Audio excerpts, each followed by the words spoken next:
प्यारे बच्चों, अगर आप भी 12th का बोर्ड एग्जाम देने वाले हो तो यह क्लास आपके लिए बहुत ज्यादा इम्पोर्टेंट है, क्योंकि आज के क्लास में हम लेके आए हैं आपके लिए क्लास 12th हिंदी का top 100 most important objective question. और बच्चों, इस 100 ऑब्जेक्टिव से ही आपके बोर्ड एग्जाम में बहुत सारा प्रश्न देखने को मिलेगा। तो इस क्लास को बिल्कुल ध्यान से देखिएगा और आज के क्लास में दिए जाने वाले सभी प्रश्नों को आप लोग अच्छे से याद भी करते चलिएगा। ओके, चलिए फिर क्लास को स्टार्ट करते हैं। सभी बच्चे हमारे साथ आंसर को जरूर लगाते चलिएगा, क्योंकि आंसर लगाने से ये सारा प्रश्न आपको क्लास में अच्छे से याद हो जाएगा। देखो, पहला नंबर सवाल है, कवि ने कहा कविता संग्रह के कवि कौन है।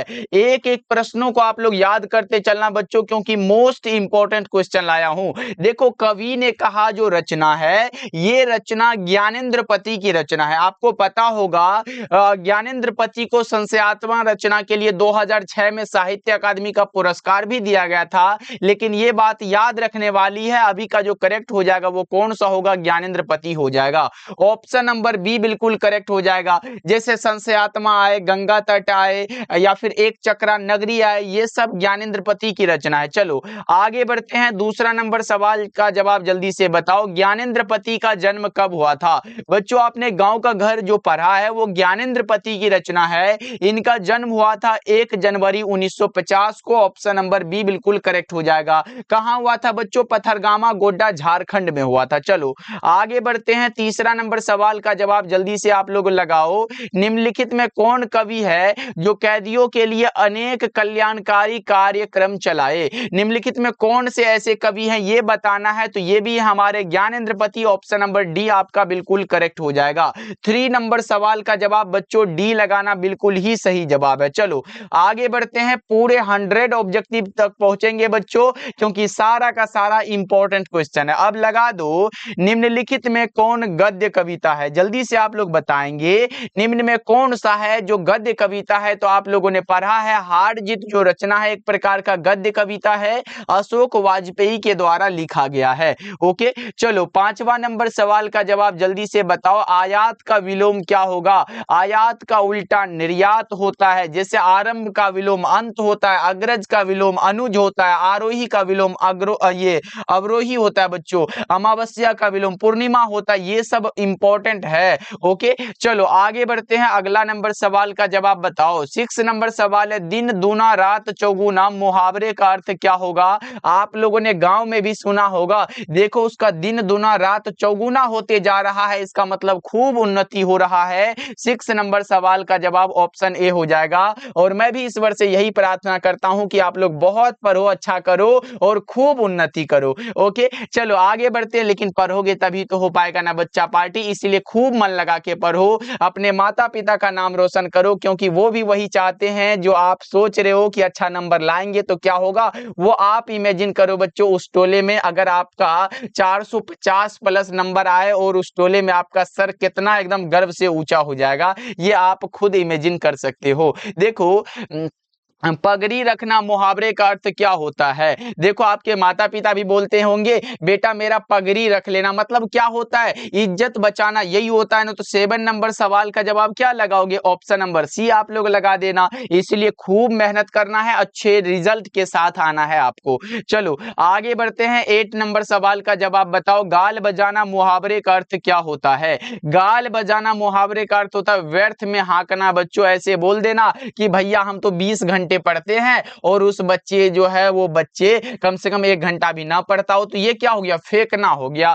चलो आगे बढ़ते हैं। अगला नंबर सवाल देखो, निम्नलिखित में कौन सा है जो शुद्ध वाक्य है। यहाँ पे वाक्य का शुद्धि पूछा गया है, वो होता है यह काम आप पर निर्भर करता है। ये लाइन बिल्कुल सही है, ऑप्शन बी करेक्ट हो जाएगा। चलो आगे बढ़ते हैं। 10 नंबर सवाल देखो, निम्नलिखित में कौन है जो शुद्ध शब्द है। शुद्ध मतलब सही पूछा गया है। तो बच्चों, ऐसे वाल्मीकि हमें सही लग रहा है और वाल्मीकि ही सही जवाब है। 10 नंबर सवाल का जवाब ए हो जाएगा। एक बार पूछा था प्रशंसा वाला, तो प्रशंसा ऐसे होता है क्या बच्चों, एक बार बता दो तो। चलो नेक्स्ट नंबर सवाल का जवाब बताओ। 11 नंबर सवाल है, जो बहुत बोलता है उसके लिए एक शब्द क्या होता है, वाचाल होता है। क्या होता है बच्चा पार्टी, वाचाल होता है। याद रखिएगा, जिसने गुरु से दीक्षा ली हो वो दीक्षित होता है। ये भी बात आपको याद रखना है, एग्जाम में पूछा गया है। चलो 12 नंबर सवाल का जवाब आप लोग बताओ। अशोक वाजपेयी की रचना निम्नलिखित में कौन सी है। निम्न में कौन सी है जो अशोक वाजपेयी की रचना है। आपने इसकी रचना हार जीत को अच्छे से पढ़ा होगा।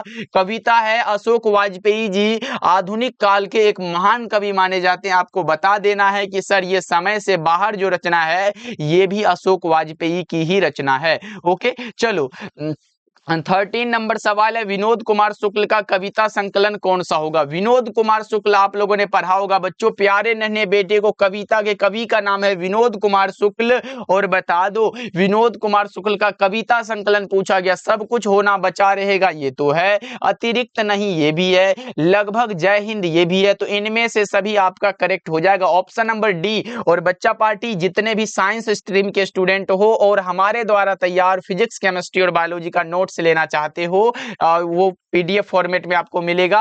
तो आप इस नंबर पे कॉल या मैसेज कर लेना। मात्र 199 इसका चार्ज रखा गया है, तो कॉल या मैसेज कर सकते हो 7070 82 16 85 नंबर पे। और सारे बच्चे ले लीजिएगा, और जितने बच्चे ले लिए हो बच्चों मैं अनुरोध यही करूंगा कि उस पीडीएफ को कैसे भी आप खत्म कर लो, क्योंकि बहुत ही कम क्वेश्चन दिया गया जी। आप लोग ऐसे पढ़ना चाहो ना तो आप 30 दिन भी खत्म कर सकते हो उन सारे प्रश्नों को, क्योंकि फिजिक्स केमिस्ट्री और बायोलॉजी ये 3 सब्जेक्ट का मिलेगा और साथ में हिंदी का पीडीएफ आपको बिल्कुल फ्री मिलेगा। तो इस नंबर पे एक बार कॉल या मैसेज कर लीजिएगा। ओके चलो आगे बढ़ते हैं। 14 नंबर सवाल देखो। विनोद कुमार शुक्ल के किस रचना पर मणिकौल ने फिल्म बनाई है बच्चों।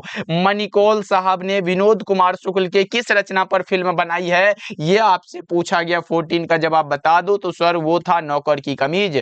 चलो आगे बढ़ते हैं। 15 नंबर सवाल देखो। उग्र का विलोम क्या होगा।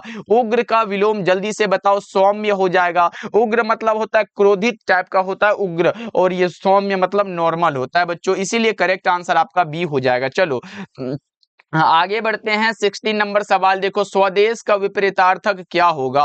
स्वदेश का विपरीतार्थक शब्द बता दो। परदेश हो जाएगा। स्वदेश मतलब अपना देश और परदेश मतलब अलग वाला देश। चलो ये देखो, सर्प का पर्यायवाची शब्द क्या होगा। यहाँ पे सर्प मतलब सांप होता है और आपको पर्यायवाची मतलब समान अर्थ पूछा गया है, तो वो हो जाएगा उरग होता है। ऑप्शन डी आपका बिल्कुल करेक्ट हो जाएगा। ओके ये उरग पढ़ा होगा। सांप होता है, विषधर होता है, नाग होता है, भुजंग, यही सब होता है। चलो आगे बढ़ते हैं। चंद्रमा का पर्यायवाची क्या होगा। चंद्रमा वाला बात याद रखोगे, चंद्रमा का हिमांशु हो जाएगा। ओके चलो आगे बढ़ते हैं। 19 नंबर सवाल देखो बच्चों। व्याकरण का 60 ऑब्जेक्टिव रहेगा और 40 ऑब्जेक्टिव बुक से रहेगा, इसलिए आपको व्याकरण पर भी ध्यान देना, लेकिन घबराना नहीं, हम बहुत जल्द व्याकरण भी स्टार्ट कर रहे हैं।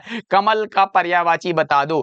कमल का पर्यायवाची शब्द सभी बच्चे एक बार बता देंगे तो सर वो सरोज हो जाएगा।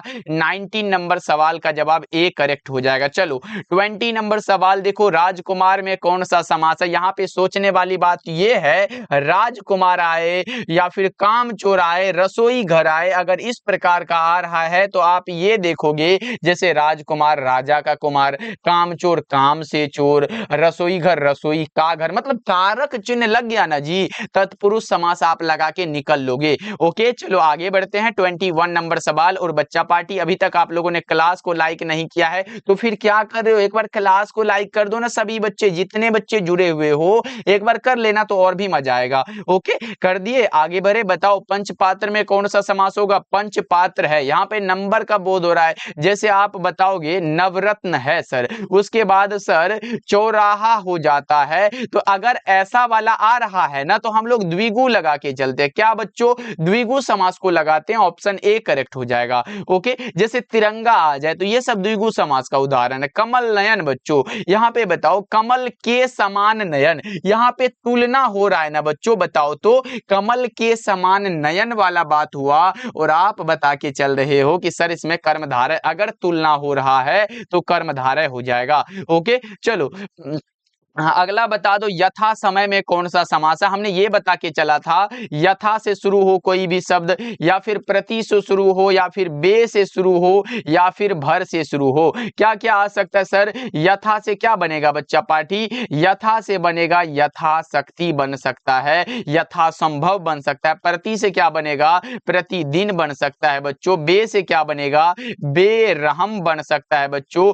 भर से क्या बनेगा बच्चों? भर पेट बन सकता है। अगर ऐसा वाला आ रहा है तो आप अब यही भाव समास को क्या करोगे? टिक लगाओगे। चलो आगे बढ़ते हैं। 24 देखो, रघुवीर सहाय का जन्म स्थान कहाँ है? रघुवीर सहाय का बच्चों जन्म स्थान आपको बताना है। 24 नंबर सवाल का जवाब, और आप भी बता रहे हो कि सर ऑप्शन नंबर कौन सा? लखनऊ उत्तर प्रदेश हो जाएगा। चलो आगे बढ़ते हैं। 25 देखो, आत्महत्या के विरुद्ध किनकी रचना है? आत्महत्या के विरुद्ध जो बच्चों रचना है, ये कविता है एक प्रकार का, ये किनकी रचना है? तो ये भी रघुवीर सहाय की रचना है।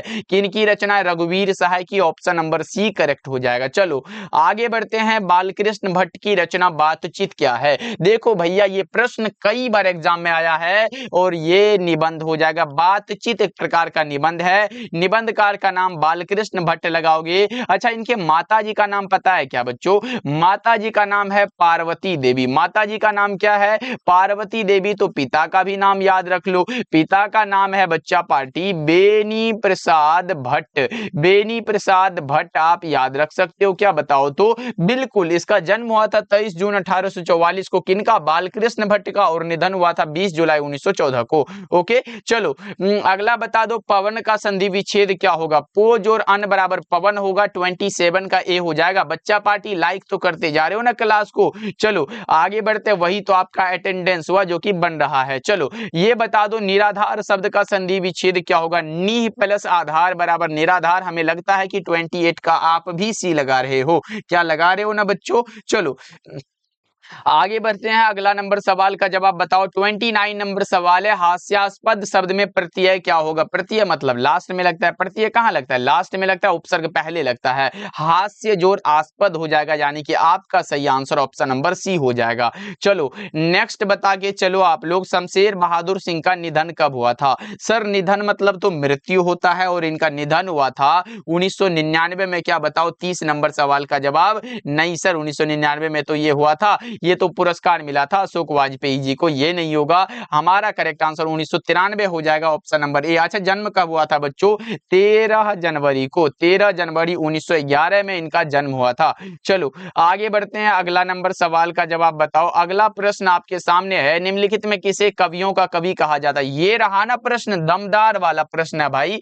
बताओ कवियों के कवि किसे कहा जाता है? शमशेर बहादुर सिंह को। अच्छा बच्चों ये बताओ, प्रेम के पीर के कवि किन्हें कहते हैं? प्रेम के पीर बच्चों, प्रेम के पीर कवि किसे कहते हैं? जायसी जी को। सूरदास को क्या कहते हैं बच्चों? हिंदी साहित्य का सूर्य। क्या कहते हैं बच्चों? याद रखना, इंपॉर्टेंट है। हिंदी साहित्य का अगर आपसे सूर्य पूछे, अगर सूर्य आपसे पूछे बच्चा पार्टी, तो आप क्या लगाओगे? ये सूरदास हो जाएगा। और अगर पूछे समन्वयवादी कवि, क्या बच्चों? समन्वयवादी कवि अगर आपसे पूछे तो आप क्या बताओगे? तुलसीदास हो जाएगा। ये तीनों को याद रख लो आप लोगों के। चलो नेक्स्ट बताओ आप लोग। 32 नंबर सवाल है, सुभद्रा कुमारी चौहान का निधन किस दिन हुआ था? किस दिन पूछा गया है? इसे हुआ था 15 फरवरी 1948 को, लेकिन दिन पूछा गया हमसे। बताओ 32 नंबर सवाल का जवाब। आप बता रहे हो सर बसंत पंचमी के दिन नागपुर से जबलपुर आपसी में कार दुर्घटना में इनका निधन हुआ था। जन्म हुआ था बच्चों, जन्म हुआ था 16 अगस्त 1904 को। निधन हुआ था 15 फरवरी 1948 को। नागपुर से जबलपुर आपसी में इनका निधन हुआ था। आपने पढ़ा होगा बच्चों, पुत्र वियोग कविता मोस्ट इंपॉर्टेंट है, इससे प्रश्न हर एक बार आता है बच्चों, इसलिए पुत्र वियोग क्या पढ़े हो बताओ एक लाइन बच्चों। चलो अगला बता दो, सुभद्रा कुमारी चौहान के पति का नाम क्या था? देखो पिता का नाम पूछे, पिता का नाम पूछे ठाकुर रामनाथ सिंह लगाना, लेकिन पति का नाम पूछे ठाकुर लक्ष्मण सिंह लगाना। पुत्री का नाम था, यानी कि बेटी का नाम था सुधा चौहान। चलो अगला बता दो, प्रश्न आपके सामने है, निम्न में कौन सी रचना सुभद्रा कुमारी चौहान द्वारा रचित यहाँ पे नहीं है? नहीं को पढ़ना नहीं भूलना है बच्चों। बताओ यहाँ पे जो नहीं होगा वही तो लगाओगे। आंसू कहाँ से आ गया? क्योंकि त्रिधारा, मुकुल, बिखरे मोती ये सब तो है, लेकिन आंसू भैया, आंसू किन की रचना है बच्चों बताओ तो एक बार, आंसू किनकी रचना है सर? ये है जयशंकर प्रसाद की। किनकी रचना है बच्चा पार्टी? ये जयशंकर प्रसाद की रचना है आंसू। चलो अगला बताओ, 35 नंबर सवाल है, प्रश्न है, किनकी प्रेरणा से अंबिका प्रसाद ने इंदु का प्रकाशन 1909 में प्रारंभ किया था? जल्दी से आप लोग बताओ क्या होगा 35 नंबर सवाल का जवाब? बताओ बच्चा पार्टी, आप क्या बताओगे? जल्दी जल्दी से बताओ। वो बताओगे Jaishankar Prasad, option number C बिल्कुल करेक्ट हो जाएगा। याद रखना, ये इंदु का प्रकाशन किसने किया था? ये किया था अंबिका प्रसाद ने, ऐसे जयशंकर प्रसाद मत लगाना, गलत हो जाएगा। चलो आगे बढ़ते हैं, अगला नंबर सवाल देखो, जयशंकर प्रसाद कितने वर्ष की अवस्था में पितृविहीन हुए थे? यानी कि जयशंकर प्रसाद कितने वर्ष के थे जब इनके पिता की निधन हुआ था, ये पूछा गया है। अब आराम से लगा दो, तो वो थे 12 वर्ष के, ऑप्शन ए करेक्ट हो जाएगा। ओके, और इनके 2 वर्ष के बाद ही इनके माताजी का भी निधन हो गया। चलो नेक्स्ट बताओ, 7 नंबर सवाल है, इंद्रजाल किसके द्वारा रचित कथा संग्रह है? इंद्रजाल बच्चों किनके द्वारा लिखा गया है? तो ये भी जयशंकर प्रसाद के द्वारा लिखा गया है। प्रकाशित कब हुआ था इंद्रजाल बच्चों? 1900 कब हुआ था? 1936 में हुआ था। ओके, चलो आगे बढ़ते हैं, 38 नंबर सवाल देखो, कौन कवि है जो हिंदी कविता में रीति काल के एक प्रसिद्ध कवि थे? देखो रीति काल में एक ही कवि हैं जो कि भूषण जी हैं, ऑप्शन बी करेक्ट हो जाएगा। और ये जितने बचे हुए दिख रहे हैं ना, ये आधुनिक काल के कवि हैं। चलो हाँ, अगला नंबर सवाल देखो, भूषण कैसे कवि माने जाते हैं? बच्चा पार्टी लगा दो, आपने पढ़ा है ना, इंद्र जिमी जम पर, वारो जियो अम्ब पर, रावण सदम पर, राम द्विजराज, ऐसे करके है ना कविता का लाइन। बताओ भूषण कैसे कवि हैं? कविता के कवि हैं भूषण जी। और भूषण जी कैसे कवि माने जाते हैं? सबको पता है, ये जातीय स्वाभिमान के कवि है, आत्म गौरव कवि है, शौर्य एवं पराक्रम कवि है, यानी कि ऑप्शन नंबर डी आपका बिल्कुल करेक्ट हो जाएगा। चलो 40 नंबर सवाल है, प्रत्युपकार में कौन सा उपसर्ग है? उपसर्ग पहले लगता था प्रति प्लस उपसर्ग, ये हो जाएगा प्रति हो जाएगा, ऑप्शन नंबर डी आपका बिल्कुल करेक्ट हो जाएगा। ओके, चलो आगे बढ़ते हैं, अगला नंबर सवाल का जवाब बताओ बच्चों, संकल्प में कौन सा उपसर्ग हो जाएगा? सम जोड़ कल्प बराबर संकल्प होता है, ऑप्शन सी आपका बिल्कुल करेक्ट हो जाएगा। चलो आगे बढ़ते हैं, 42 नंबर सवाल देखो, नाभा दास की अनुमानित जन्म तिथि क्या है? जल्दी से लगा दो, 42 का क्या होगा? जल्दी से बच्चा पार्टी, 1570 हो जाएगा। ओके, चलो अगला नंबर सवाल देखो, नाभा दास की अभिरुचि किसमें थी? जल्दी से लगा दो, लोक भ्रमण, भगवत भक्ति, काव्य रचना, इनमें से सभी करेक्ट आंसर डी हो जाएगा। चलो अगला बता दो क्या होगा, मामा शब्द का विशेषण क्या होगा? एक बार पूछा था शिव का क्या होगा, तो शिव का बच्चे लगाए थे, शिव का क्या लगाए थे बच्चा पार्टी? सैब लगाए थे ना। और अगर मामा का पूछे तो ममेरा होगा, चाचा का चचेरा होगा, इसी प्रकार पर्वत का पूछा था पर्वतीय होगा, ये सब भी आता है बच्चों। चलो 45 का बताओ, विकास का विशेषण क्या होगा? विकास का विकसित हो जाएगा। ओके, राष्ट्र का राष्ट्रीय होगा, भारत का भारतीय होगा, जाति का जातीय होगा। चलो बताओ हिंदी भाषा में वचन कितने प्रकार के होते हैं? वचन भैया कितने, वो वचन करने वाला नहीं है, ये हाथ से वचन नहीं है, ये आपको बताना कि वचन कितने प्रकार के होते हैं जो हिंदी में पढ़ते हो। ऐसा नहीं होता है मूवी सब में देखते हो मैं वचन देता हूँ, ये वाला वचन नहीं। अब बताओ हिंदी में वचन कितने प्रकार के होते हैं? आप बता के चलते हो 2 प्रकार के होते हैं, क्योंकि एक वचन और बहुवचन, ये संस्कृत वाला बात मत लाना यहाँ पे। चलो छवि शब्द में कौन सा लिंग है? यहाँ पे छवि जो शब्द है इसमें लिंग स्त्रीलिंग हो जाएगा। चलो नेक्स्ट बता के चलो, 48 नंबर सवाल है, विवाह में कौन सा लिंग है?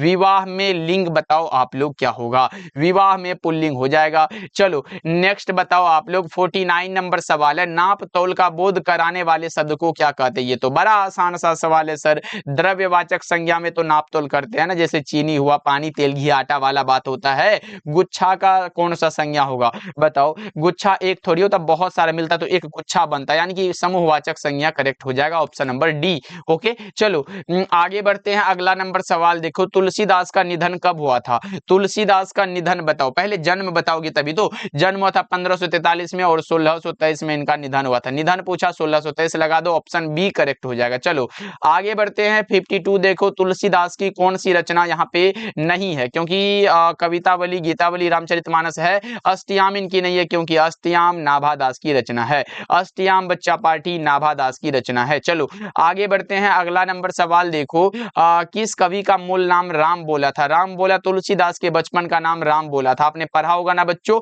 ऑप्शन ए करेक्ट हो जाएगा। अच्छा, बाउल किनके बचपन का नाम था बताओ तो, बाउल किनके बचपन का नाम था? तो आप बता के चलोगे जयप्रकाश नारायण, जयप्रकाश नारायण के बचपन का नाम बाउल था। और बच्चा पार्टी अगर आप टेस्ट लगाना चाहते हो तो जाके टेलीग्राम पे जाओ और जल्दी जल्दी से विद्या आनंद सर्च कर लो। विद्या आनंद जैसे ही सर्च करोगे, आपको हमने क्या किया है, यहाँ पे फिजिक्स और केमिस्ट्री का टेस्ट अपलोड कर दिया, जाके फ्री में दे सकते हो। तो टेलीग्राम पे जाओ, विद्या आनंद सर्च करो, वहां पे ज्वाइन हो जाओ और टेस्ट लगाओ, क्योंकि उस पे हम टेस्ट लेते रहते हैं। चलो बता दो क्या होगा, वल्लभाचार्य से मिलने से पूर्व सूर किस भाव के पद गाते थे, ये बताओ जल्दी से बताओ। तो ये दैन्य भाव के पद गाते थे, ऑप्शन नंबर क्या होगा, सी हो जाएगा। चलो नेक्स्ट बताओ आप लोग, प्रश्न आपके सामने है, सूरदास किस मार्ग में दीक्षित हुए थे?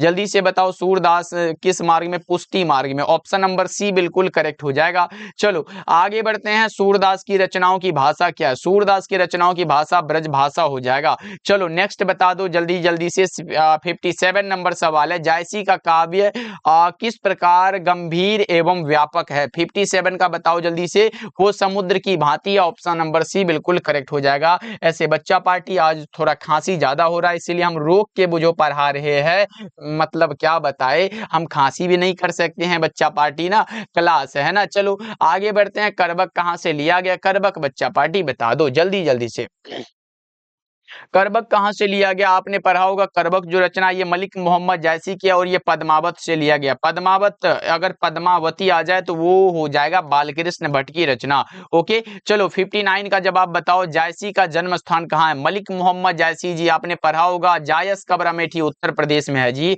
ऑप्शन नंबर सी बिल्कुल करेक्ट हो जाएगा। चलो अगला बता दो, काला घोड़ा कौन संज्ञा है? अब बताओगे सर काला घोड़ा, बताओ ना कौन संज्ञा, इसमें संज्ञा पूछा गया आपसे, बता दो जल्दी से क्या हो जाएगा? काला घोड़ा जातिवाचक होगा ना जी, काला घोड़ा तो बहुत सारा होता है, कोई विशेष घोड़ा तो नहीं है ना ऐसा। चलो अगला बता दो आप लोग कि the first and last freedom किसकी रचना है? The first and last freedom जो कृति है वो रचना है जे कृष्णमूर्ति की। जे कृष्णमूर्ति का पूरा नाम जिद्दू कृष्णमूर्ति हो जाएगा। देखो जे कृष्णमूर्ति के अनुसार यह संपूर्ण विश्व किस ओर अग्रसर है, किस ओर जा रहा है? तो नाश की ओर, ऑप्शन नंबर बी करेक्ट हो जाएगा। चलो आगे बढ़ते हैं, 63 नंबर सवाल है, जे कृष्णमूर्ति के पिता का नाम क्या था? पिताजी का नाम बताओ क्या होगा? जे कृष्णमूर्ति के पिता का नाम था नारायणा जिद्दू और माताजी का नाम था संजीवम्मा। संजीवम्मा बच्चों ये याद रखिएगा आप लोग। चलो नेक्स्ट बता के चलो, क्लास को लाइक तो करते चलना है बच्चा पार्टी। क्रांति करना, सीखना और प्रेम करना तीनों पृथक पृथक प्रक्रियाएं नहीं है,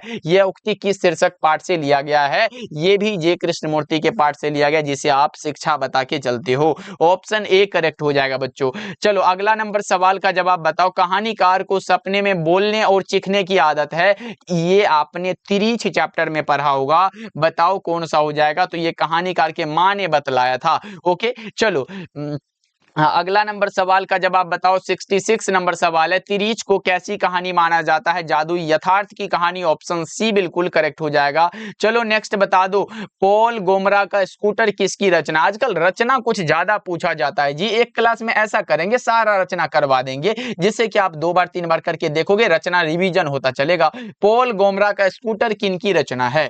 पॉल गोमरा का स्कूटर बच्चा पार्टी बताओ तो एक बार क्या होगा, जल्दी से बताओ, वो रचना है उदय प्रकाश की। चलो आगे बढ़ते हैं, अगला नंबर सवाल देखो, उदय प्रकाश की कौन सी कृति है? उदय प्रकाश वाला तिरीछ उदय प्रकाश, तिरीछ कहानी है बच्चों, तिरीछ क्या एक प्रकार का तिरीछ कहानी है। ओ सदानीरा क्या है बच्चों? ओ सदानीरा निबंध है, जगदीश चंद्र माथुर के द्वारा लिखा गया है। परगीत और समाज क्या है? परगीत और समाज भी क्या है? निबंध है, नामवर सिंह के द्वारा लिखा गया है। जूठन क्या है बच्चों? जूठन है आत्मकथा, जूठन है आत्मकथा और ये ओम प्रकाश वाल्मीकि के द्वारा लिखा गया है। मलयज का मूल नाम था भरत जी श्रीवास्तव। मलयज का मूल नाम बच्चों भरत जी श्रीवास्तव था। ऑप्शन बी करेक्ट हो जाएगा। चलो 70 का जवाब जल्दी से आप लोग बताओ। मलयज जी छात्र जीवन में किस रोग से ग्रसित थे? मलयज जी छात्र जीवन में बच्चों किस रोग से ग्रसित थे, ये बात आप बता के चलो। 70 नंबर सवाल का जवाब वो थे क्षय रोग से, जिसे आप ट्यूबरकुलोसिस बोलते हो। ओके, चलो प्रश्न बता दो, मलयज का जन्म कहाँ हुआ था? जल्दी से आप लोग बताओ, मलयज साहब जो थे उनका जन्म कहाँ हुआ था? आपने पढ़ा होगा हंसते हुए मेरा अकेलापन, डायरी एक प्रकार का मलयज ने लिखा है। और ये बता दो मलयज का जन्म कहाँ हुआ था? मलयज साहब का जन्म कहाँ हुआ था? 1935 में हुआ था ना, आपने पढ़ा होगा। छत्तीसगढ़, अलीगढ़, आजमगढ़, क्या है?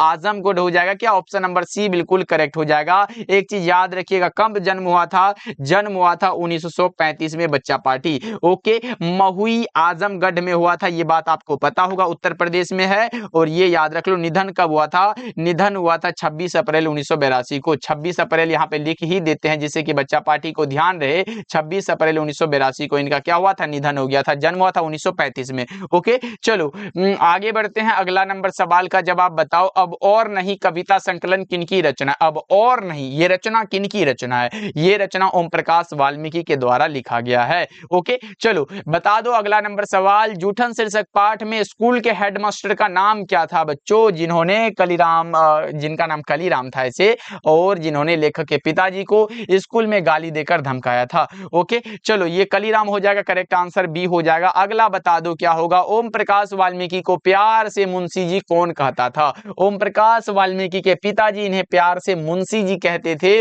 ऑप्शन नंबर सी बिल्कुल करेक्ट हो जाएगा। चलो नेक्स्ट बताओ, 75 नंबर सवाल है। नामवर सिंह को कविता के नए प्रतिमान रचना के लिए, हमने कई बार बता चुका है, नामवर सिंह को कविता के नए प्रतिमान रचना के लिए 1971 में साहित्य अकादमी का पुरस्कार दिया गया था। ऑप्शन नंबर बी आप लगा के चलोगे। ओके, चलो अगला नंबर सवाल का जवाब बताओ। जनयुग पत्रिका के संपादक कौन थे? जनयुग पत्रिका के संपादक का नाम हो जाएगा, ये हो जाएगा, कौन सा हो जाएगा? Namvar Singh. Option number D बिल्कुल करेक्ट हो जाएगा। और एक चीज और याद रख लो, आलोचना त्रैमासिक के प्रधान संपादक भी नामवर सिंह ही है। ओके, चलो अगला नंबर सवाल का जवाब बताओ। वाद विवाद संवाद के रचनाकार निम्नलिखित में कौन है? वाद विवाद संवाद जो रचना है ये भी ये नामवर सिंह की रचना है, ये भी नामवर सिंह की ही रचना हो जाएगा। चलो अगला बता के चलो आप लोग बच्चों, मोहन राकेश का जन्म कहाँ हुआ था? मोहन राकेश साहब का जो जन्म हुआ था ये कहाँ हुआ था बताओ जल्दी से? जंडी वाली गली, अमृतसर, पंजाब में। और ये बात आपको याद रखना है, जन्म कब हुआ था? 8 जनवरी को। कब हुआ था? 8 जनवरी 1925 को जन्म हुआ था। और 3 दिसंबर बच्चा पार्टी 1972 को इनका निधन हो गया था। ये बात आपको याद रखना है। चलो अगला बता दो, 79 नंबर सवाल है। सिपाही की मां शीर्षक एकांकी की मुन्नी की अवस्था क्या है? 14 वर्ष की थी। ऑप्शन नंबर डी बिल्कुल करेक्ट हो जाएगा। चलो आगे बढ़ते हैं। 80 नंबर सवाल है। ओ मेरे सपने, ओ मेरे सपने क्या है? ओ मेरे सपने जो रचना है, पहले ये बताओ ओ मेरे सपने क्या है? तो ओ मेरे सपने एक प्रकार का नाटक है। किनकी रचना है बच्चों? जगदीश चंद्र माथुर की है ना, आपको पता होगा। चलो आगे बढ़ते हैं। जगदीश चंद्र माथुर की है या फिर ओम प्रकाश वाल्मीकि की, ये है बच्चों, कमेंट करो आप लोग। चलो अगला बता दो, कोणार्क के नाटककार कौन है? कोणार्क जो नाटक है उनके नाटककार का आप जल्दी से बता दो। कोणार्क एक प्रकार का नाटक है, इनके नाटककार का नाम जगदीश चंद्र माथुर हो जाएगा। ऑप्शन नंबर बी आप लगा के चलोगे। अगला जवाब जल्दी से बताओ। 82 नंबर सवाल है। गांधी जी चंपारण में कब आए थे? गांधी जी चंपारण में आए थे अप्रैल 1917 में। ऑप्शन नंबर डी आपका बिल्कुल करेक्ट हो जाएगा। नील की खेती के लिए आप लोगों ने ये पढ़ा होगा, चंपारण सत्याग्रह वाला। चलो अगला नंबर सवाल का जवाब बताओ। माथुर जी को किस राज्य के लिए शिक्षा सचिव नियुक्त हुए थे?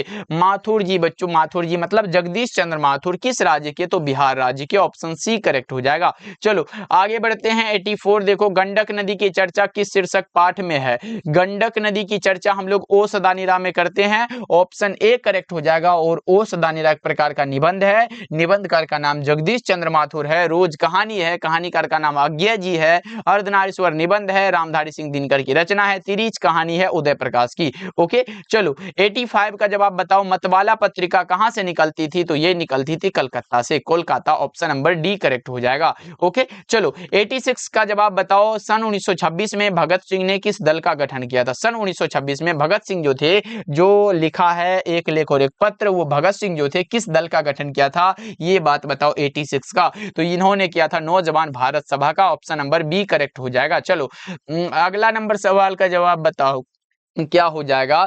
प्रश्न आपके सामने है, निम्नलिखित में कौन सी रचना भगत सिंह की नहीं है, जल्दी से बता दो भगत सिंह की कौन सी रचना नहीं है। 87 का जवाब बताओ गगन सवारी, क्योंकि गगन सवारी किन की रचना है, जगदीश चंद्र माथुर की है बच्चों। ओके चलो आगे बढ़ते हैं। 8 नंबर सवाल है, डॉन ब्रिन की आत्मकथा का अनुवाद किसने किया था। डॉन ब्रिन की आत्मकथा का अनुवाद किया था सचिंद्र नाथ सान्याल ने। ओके चलो अगला नंबर सवाल का जवाब बताओ। ये रहा प्रश्न, रोज कहानी के लेखक कौन है। रोज एक प्रकार का कहानी है, कहानीकार का नाम हो जाएगा अज्ञे जी। अज्ञे जी का पूरा नाम सच्चिदानंद हिरानंद वात्स्यायन अज्ञे हो जाएगा। इसी में हम लोगों ने मालती महेश्वर के बारे में पढ़ा है, ऑप्शन बी करेक्ट हो जाएगा। चलो आगे बढ़ते हैं। 90 नंबर सवाल देखो, तार सप्तक का संपादक कौन है। तार सप्तक जो रचना है ये किनके द्वारा लिखा गया है। तार सप्तक के संपादक हम मानते हैं सच्चिदानंद हिरानंद वात्स्यायन अज्ञे जी को।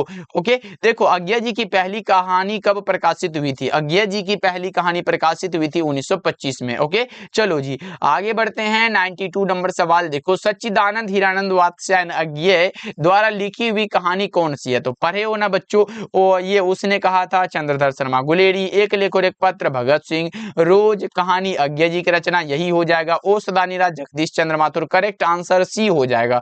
चलो 93 नंबर सवाल है, अर्धनारीश्वर किसका कल्पित रूप है। शंकर और पार्वती का। अर्धनारीश्वर बच्चों शिव और पार्वती का कल्पित रूप हो जाएगा। चलो 94 नंबर सवाल है, दिनकर जी की पहली कविता किस पत्रिका में प्रकाशित हुई थी। दिनकर जी की है बच्चों छात्र सहोदर में, ऑप्शन ए करेक्ट हो जाएगा। रामधारी सिंह दिनकर बच्चों आप लोगों ने पढ़ा होगा, अर्धनारीश्वर पाठ के लेखक का नाम है और ये रामधारी सिंह दिनकर, माता जी का नाम मनरूप देवी, पिता का नाम रवि सिंह है। ओके चलो आगे बढ़ते हैं। 95 नंबर सवाल का जवाब जल्दी से बता दो। 1974 में छात्र आंदोलन का नेतृत्व किसने किया था। लोकनायक जयप्रकाश नारायण ने बच्चों, किसने किया था, लोकनायक जयप्रकाश नारायण ने। ओके चलो आगे बढ़ते हैं। अगला नंबर सवाल का जवाब बताओ। 96 नंबर सवाल है, जयप्रकाश नारायण को समाज सेवा के लिए 1965 ईस्वी में मैग्सेसे सम्मान दिया गया था, ऑप्शन नंबर सी बिल्कुल करेक्ट हो जाएगा। और 1998 में जानते हो इन्हें दिया गया था भारत रत्न। क्या दिया गया था, भारत रत्न दिया गया था। आप याद रखोगे, बोलोगे सर इनका निधन हुआ था 8 अक्टूबर 1979 को, तो इनको 1998 में भारत रत्न कैसे, ये इन्हें मरणोपरांत दिया गया था बच्चों के, लेकिन दिया गया था। आगे बढ़ते हैं। अगला नंबर सवाल का जवाब बताओ। जयप्रकाश नारायण सविनय अवज्ञा आंदोलन के दौरान जेल कब गए थे। कब गए थे बच्चों, ये बताओ कब गए थे, जल्दी से बताओ। ये गए थे 1932 में, ऑप्शन नंबर सी करेक्ट हो जाएगा। चलो अगला बताओ, जयप्रकाश नारायण की पत्नी का नाम क्या था। जयप्रकाश नारायण की पत्नी का नाम प्रभावती था, माता का नाम फुलरानी, पिता का नाम था हरसु दयाल। ओके चलो आगे बढ़ते हैं। 99 नंबर सवाल है, चंद्रधर शर्मा गुलेरी संस्कृत विभाग के अध्यक्ष 1916 में बने थे। अच्छा उसने कहा था बच्चों, उसने कहा था ये कब प्रकाशित हुई थी। देखते हैं कितने बच्चे बताते हैं, कमेंट करो एक बार जल्दी से। उसने कहा था कब प्रकाशित हुई थी, 1900 कब, 15 में ना, ऑप्शन नंबर जो होगा लगा देना। और उसने कहा था के बाद सुखमय जीवन बुद्धों का कांटा 1911 में प्रकाशित हुआ था, ये दोनों। ओके चलो और आज के क्लास का लास्ट सवाल आपके सामने है, सिख राइफल्स के जमादार लाहना सिंह का नंबर क्या था। 77 आप बता के चलोगे, ऑप्शन ए करेक्ट हो जाएगा। ओके बच्चों चलो क्लास कैसा लगा सभी बच्चे कमेंट करिएगा, और बच्चा पार्टी कमेंट जरूर करिएगा, क्योंकि आपका कमेंट ही हमारे लिए एक मोटिवेशन का कार्य करता है, जो हम आपके लिए क्लास लाने के लिए एकदम पूरे प्रेरित होते हैं बच्चों। ओके तो सभी बच्चे कमेंट करिएगा, क्लास को एक बार लाइक भी कर लीजिएगा। मिलते हैं फिर अगले क्लास में।